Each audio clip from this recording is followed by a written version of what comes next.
Fala galera do YouTube, tudo certo? Aqui é o professor Pedro e hoje nós vamos para uma aula de Era Vargas. Solta a vinheta!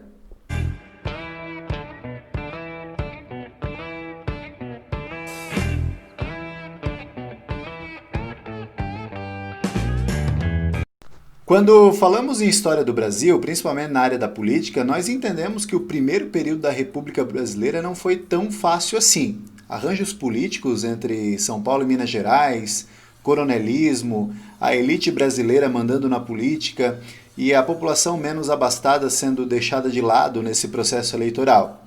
A República ela nasce com uma característica muito peculiar, já que, de fato, a população ela não consegue ter voz nesse primeiro período da República. O primeiro período da República que a gente conhece é chamado de República Oligárquica ou República Café com Leite. Claro, antes tivemos os militares comandando, de 1889 até 1894, conhecido como República da Espada. E depois, então, a República Café com Leite. Nessa aula, a gente vai aprender um pouco da terceira fase da República Brasileira, que a gente chama de Era Vargas. Mas antes de iniciar o vídeo, eu gostaria que você deixasse um like, se inscrevesse nesse canal e ativasse o sino. Compartilhe também esse vídeo nas suas redes sociais que ele pode ajudar mais pessoas. O objetivo dessa aula é fazer você entender de forma simples e não tão aprofundada esse período tão conturbado da política brasileira. Então apresentaremos alguns aspectos didáticos do período em que a gente chama de Era Vargas. A Era Vargas, ela se entende de 1930 até 1945. E essa fase, ela também está dividida em 3 períodos. Em 1929, o presidente brasileiro era o Washington Luiz, indicado pelo estado de São Paulo.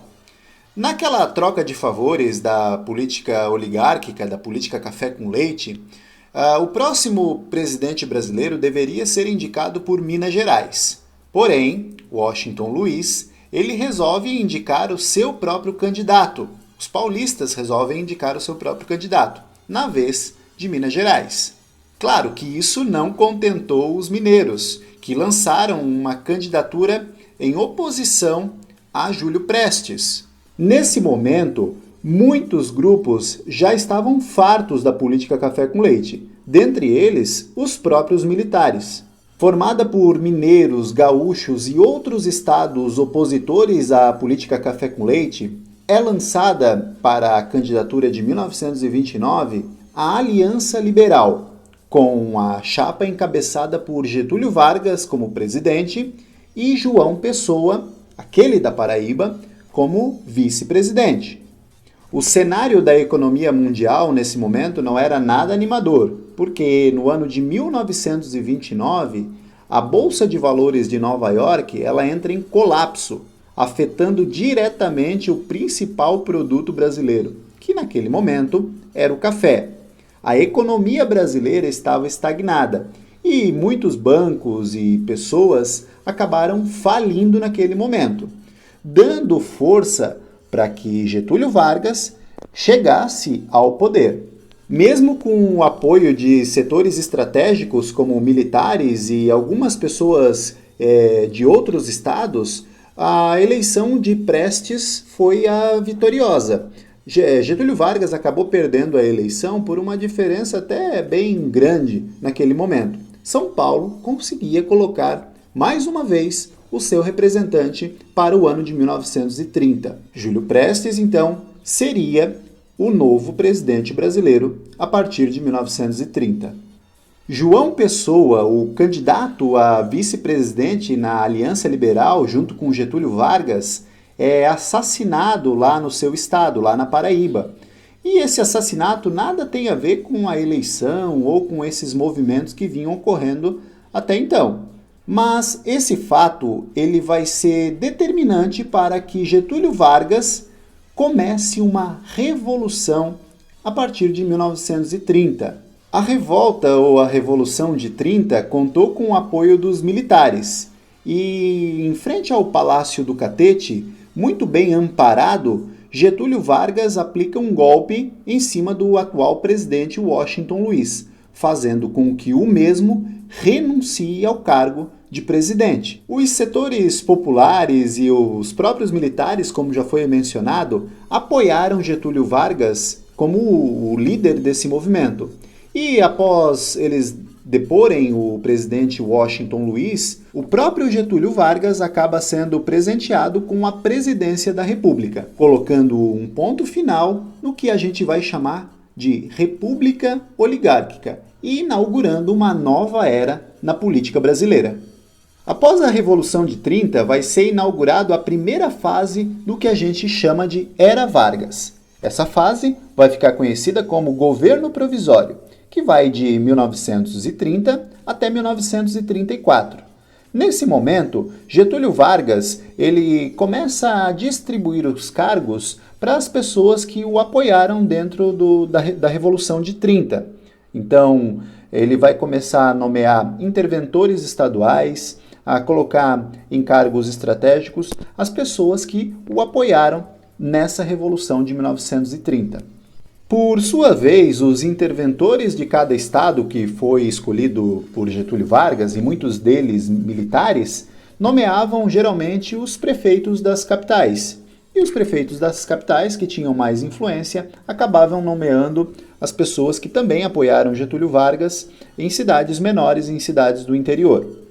Porém, a gente deve entender que São Paulo não ficou tão contente com essa Revolução de 30, pois até aquele momento, São Paulo e Minas Gerais, com mais ênfase no estado de São Paulo, haviam dominado a política brasileira até então. E a partir do momento em que Getúlio Vargas assume o poder, eles são deixados à margem da política brasileira. Inclusive, o Getúlio Vargas nomeia interventores que não eram paulistas. Talvez seria um castigo para essas elites que por tanto tempo controlaram e governaram o Brasil de forma oligárquica. Em 1932, nós vamos ter uma nova revolução, a Revolução Constitucionalista. São Paulo, os políticos paulistas, exigem que Getúlio Vargas deixe o poder, convoque novas eleições e construa uma nova Constituição. Muitas greves e confrontos aconteceram, até que em 1932 ocorre de fato o que a gente vai chamar de reação militar, uma revolução armada. As tropas paulistas pegaram em armas contra o governo federal. Por 2 meses, esse conflito armado entre paulistas e as tropas federais perduraram. Porém, o movimento paulista acabou sendo reprimido. Se engana, então, quem acha que São Paulo acabou saindo derrotada de fato. Ela pode ter sido derrotada no campo militar. Porém, Getúlio Vargas, vendo que poderia ser difícil governar com um inimigo tão grande quanto São Paulo, ele acaba assumindo alguns compromissos, como a convocação para uma nova Assembleia Constituinte e o compromisso de nomear um interventor paulista para São Paulo. Dentre outras coisas que merece ser destacada nessa Constituição, nessa elaboração da nova Constituição, que entrará em vigor em 1934, cabe destacar os seguintes pontos. O voto secreto e extensivo à mulher, que exerce função pública remunerada, ensino primário integral e gratuito e obrigatório, ensino religioso facultativo nas escolas públicas, o direito e regras trabalhistas, e as eleições diretas para o ano de 1938. A partir de 1934, Getúlio Vargas inaugura uma nova era dentro da Era Vargas. Esse período vai ficar conhecido como Governo Constitucional e vai de 1934 até 1937. Durante o governo constitucional, cabe destacar 2 pontos importantes. Getúlio Vargas é o típico político que vai se adequando às ideologias conforme aquilo que lhe convém. Então, Getúlio Vargas ele tinha uma característica nesse início muito democrática, porém ele não agradava o grupo da esquerda e ele tinha uma simpatia pelos regimes em vigor na Europa, como os regimes fascistas. Por isso, Getúlio Vargas tinha uma proximidade maior com os integralistas brasileiros. Enquanto Getúlio Vargas governava o Brasil, dois grupos políticos vão se destacar. Um de extrema direita, o AIB, Ação Integralista Brasileira, que era inspirada nos regimes totalitários da Europa, o regime nazista, o regime fascista. E por outro lado, nós temos um regime de esquerda, chamado ANL, Aliança Nacional Libertadora, que propunha um governo popular, um governo liberal e a nacionalização de empresas. Em 1935, o grupo da ANL tenta um golpe sobre Getúlio Vargas. Esse golpe, essa revolta, ela foi reprimida pelo governo e também serviu como pretexto para que Getúlio Vargas começasse a impor uma censura sobre os meios de comunicação e a forma de pensar naquele momento. Os comunistas, claro, foram os mais afetados nesse momento.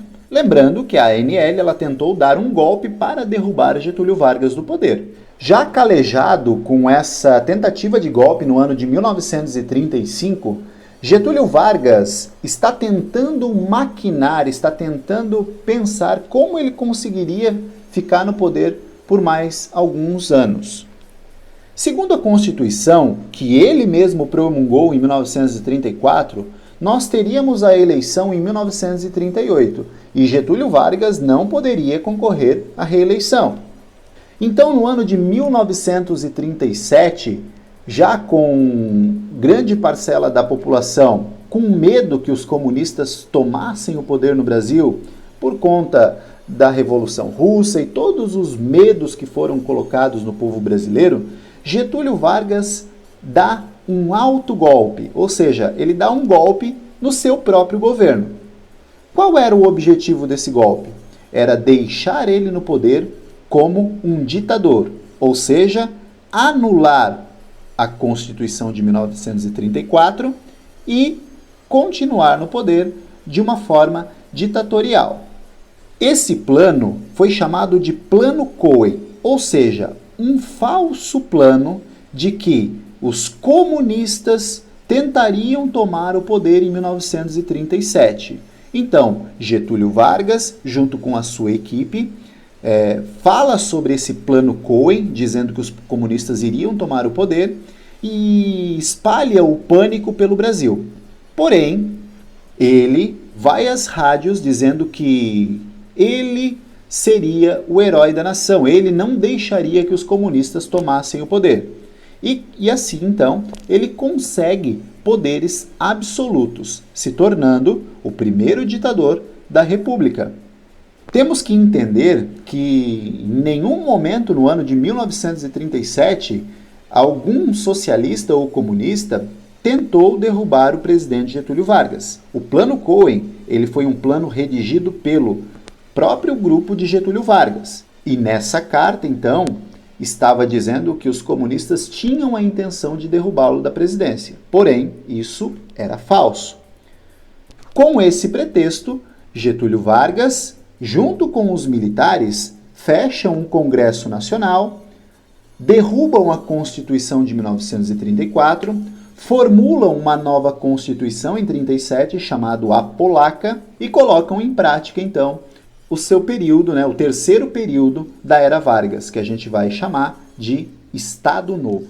Nós temos uma dualidade aqui. Getúlio Vargas é uma figura muito carismática e ele acaba deixando um legado muito ambíguo nessa parte da história, de 37 até 45, pois ele vai consolidar as leis trabalhistas, a CLT ela é criada, consolidação das leis trabalhistas, mas ao mesmo tempo ele controla os sindicatos para que esses trabalhadores não entrem em choque, não entrem em conflito com o seu governo ditatorial. Controlando os sindicatos, Getúlio Vargas vai tornar obrigatório o imposto sindical e também vai dizer que somente um sindicato por categoria poderá ser aberto.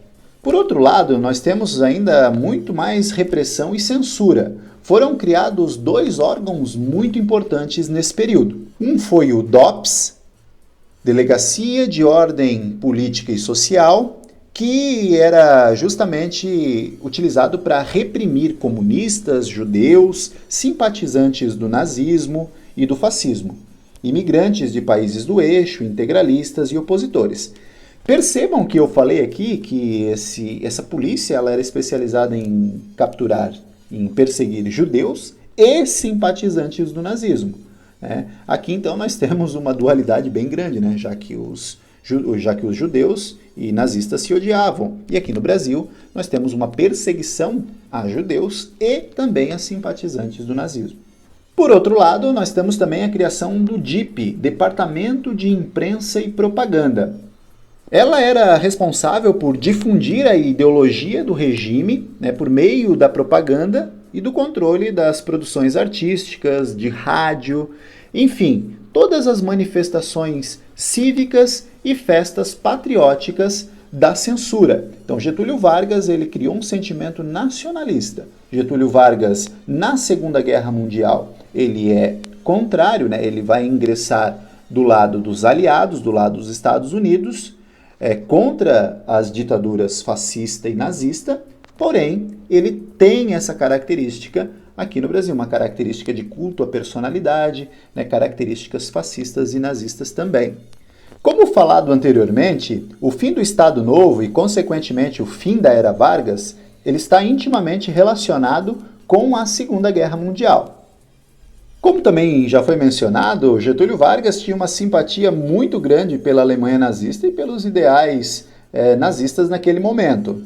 Porém, o comércio com a Alemanha ficou extremamente abalado, já que impuseram um bloqueio naval, um bloqueio continental contra a Alemanha.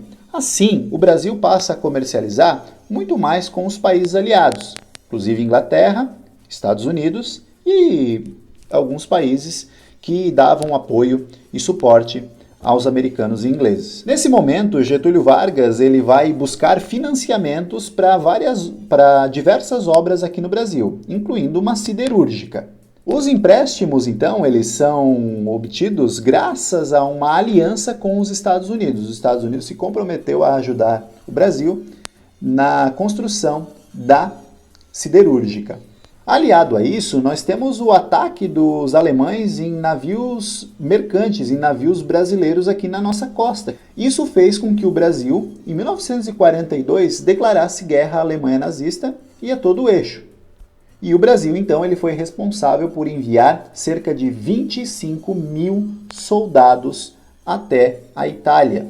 A Força Expedicionária Brasileira, a FEB, ela foi treinada pelo exército norte-americano e ela conseguiu bastante vitórias. Mas isso a gente vê em uma outra aula. Com o fim da Segunda Guerra Mundial, a situação de Getúlio Vargas se torna praticamente insustentável aqui no Brasil. Como que ele envia 25 mil soldados para combater o fascismo e os regimes ditatoriais lá na Europa e ele é um ditador aqui no Brasil? Não fazia mais sentido. Então, pressionado pelos próprios militares, que foram os responsáveis para que Getúlio Vargas entrasse no poder, ele acaba renunciando em 1945. Outro fato que contribuiu para isso é que Getúlio Vargas também teve que anistiar muitos presos políticos naquele momento, incluindo os comunistas e toda a população que era vista como inimiga durante a Segunda Guerra Mundial. No dia 29 de outubro de 1945, então, chega ao fim a Era Vargas. Porém, ainda não acaba a história de Getúlio Vargas como líder dessa nação. Em 1950, ele volta como presidente eleito da República Brasileira. Mas isso a gente deixa para uma próxima aula. Antes de ir, não esqueça de comentar, de curtir esse vídeo e de passar para frente para ajudar mais pessoas, tá certo? Aqui é o professor Pedro e até a próxima. Valeu!